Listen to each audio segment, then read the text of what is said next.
What's up everyone, I'm GG Pinball, and on today's episode of Virtual Pinball News of the Week, we've got a special for you. We're going to take a trip to outer space. That's right, the one, the only, JP has redone Space Cadet. Stick around! Virtual Pinball News of the Week.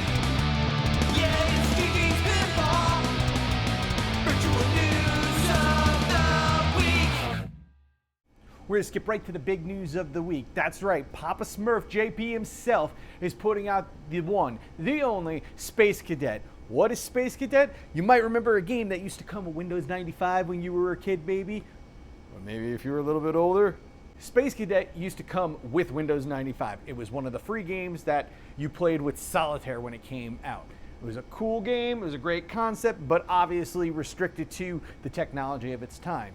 Well, JP is coming along and taking that and mastered it out for VPX. Thanks to JP, we now have that virtual table that was little pixelated in tiny little resolution in beautiful, glorious VPX high def made for your tables. I've had a few hours on this table this week and I must say it plays like an 80s dream. I absolutely love it. The rules of Space Cadet are pretty straightforward. Your job as a Space Cadet is to move up in higher rank. So in order to do that, you will start missions, you'll complete the missions that they tell you, and every 3 to 4 missions that you complete, you gain a rank. You could see your progress in this circle here. The blue is how many missions you have until you progress to your next rank, and the red will mark your ranks. Really cool game, should be coming out soon. Make sure you're checking JP's page. It is awesome. Little news from our friends over at Zen Studios. Zen Pinball Party, as featured previously on the show, looks like to come out September 3rd. Make sure you're checking your Apple Arcade to see if that's out because you know everyone wants to play some My Little Pony. In one of our previous shows, we did call out to all the builders out there if you want to have your cabinet displayed on the show. So we are going to have our little builders corner right now. I've got 2 to show today. First up, we got Booboo 52's minimalist setup. That's right, short on room, Booboo took a rotating mount that he can take his already hanging 42-inch TV and flip it sideways. On top of that, he put another monitor for his backglass. He also has a custom-built controller so he can play arcade games and pinball. Very cool.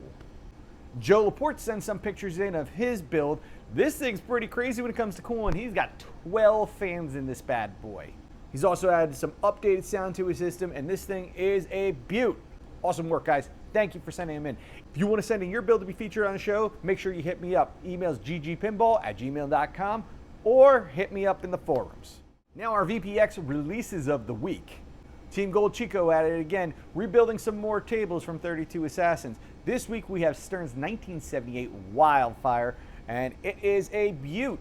I really love how Team Goldchicco has been concentrating on some of these early solid-state machines.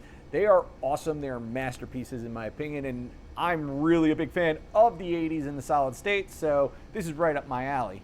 Team Goldchicco's also released Atari's 1979 Superman.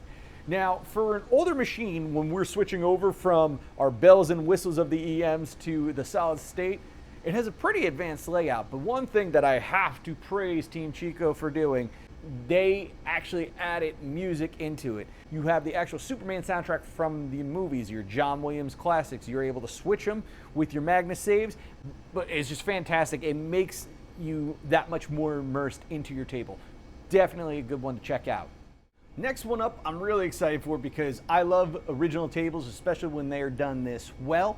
Tartzani has come out with his own take on Unreal Tournament 99, Capture the Flag Gold Edition. That's a mouthful. This table is based totally on the video game back from '99. If you ever played Unreal Tournament, it was a frag fest of a shooter. Fantastic game, and they did a great job pulling out all these different elements from the game with different modes. There's a whole long PDF page that comes with this table to show you how to play it. I highly suggest reading it before you jump into it, and be ready because it is a monster of a table. Speaking of originals, Onevox has come out and made a table of Oh Brother Where Art Thou, which is based on the movie of same name. This one definitely has more of an EM feel to it, and the object of the game is get your money as high as you can while breaking out of prison, I believe. I've never seen the movie, I must confess, but it is highly suggested check out this movie and then play this table. For all those enjoying all that nasty heat we've been having, Boards come out and put out the 1964 Williams classic Heatwave. Definitely one of the more interesting looking EMs. Kind of reminds me a little bit of Cuphead, so cool one to check out. You like what I did there? Cool, hot, cool Heatwave. Loserman76 has released his version of Big Chief, the Williams 1965. Beautiful table, another one definitely to check out. It's been a pretty heavy week for mods all around, and this week I'm going to start with my table pick of the week. That's right, SG1 Bison's come out with his mod version of the Twilight Zone, the Bally Classic. Now, I'm not a big fan of taking these tables and making black and white. It's been happening a lot, I've noticed lately. But I must say, if there is one table that should be black and white, it's definitely the Twilight Zone. This is a gorgeous table. And what I really love about it is, while the table's black and white, you still have these red lights going off that it gives off that hint. And it really brings you back to the show if you watched it. Classic table, I don't need to say too much about it, but it is reworked, and you definitely need to check this one out. Delano has done an update to the Johnny Mnemonic table, the Williams 1995 hit.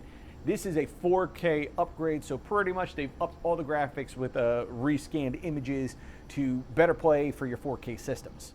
Mario 2's back this week, this time with a remash of Elvira. So he has taken the 32 Assassins Party Monsters table and mixed it up with graphics from Elvira and the House of Horrors, which is a much more recent Stern machine. The graphics are stunning, and it's a nice pace of change if you like that classic table. I know I said earlier in the show I'm not a huge person for EMs, but I must say I played this one a lot this week. Team Scampa123 has come out with their mod version of 300, a bowling classic. That's just an interesting table, and I must say the more these tables are coming out, the more beautiful they are. Definitely check it out. Starlines back out with 2 new mods this week. First up, we have The Walking Dead, followed by Batman Forever. As per Starline, the playfield graphics have been totally changed, plastics inserts, and there's been a few things moved from here to there. That's about all I have this week. So if you like the show or you found something useful, make sure you hit like and subscribe. If you have any questions or comments, feel free to hit me up at the email ggpinball@gmail.com. I'm GG Pinball, and this has been your virtual pinball news of the week. Now go out and play some tables. Virtual Pinball.